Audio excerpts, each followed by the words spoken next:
అందరికీ praise lord. November 12 ఈరోజు దేవుని వాగ్దానము. బాధపరచబడు వారి నిరీక్షణాస్పదము ఎన్నటికి నశించదు. కీర్తనలు 9:18.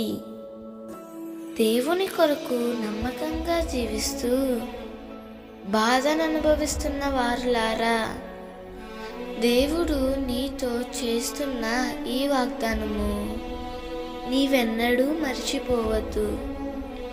యోసేపు బానిసగా అమ్మబడి ఎన్నో నిందలు, ఎన్నో అవమానాలు, బాధలు భరించాడు.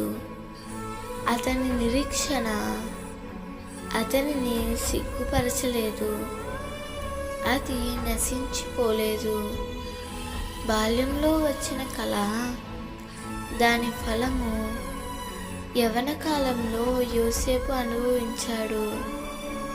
బాధ నొందిన దేశంలోనే దేవుడు అత్యధికంగా ఆశీర్వదించాడు. గొప్ప అభివృద్ధిని చూడగలిగాడు.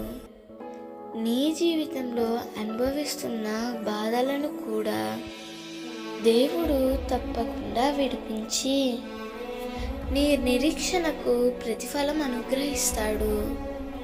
నీవు బాధ నొందిన స్థలములోనే దేవుడు నీకు ఘనతను అనుగ్రహించి ఉన్నత స్థానంలో నిలబెడతాడు.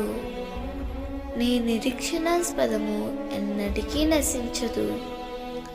దేవుడు ఈ వాగ్దానము నీ జీవితంలో నిశ్చయముగా నెరవేర్చునుగాక.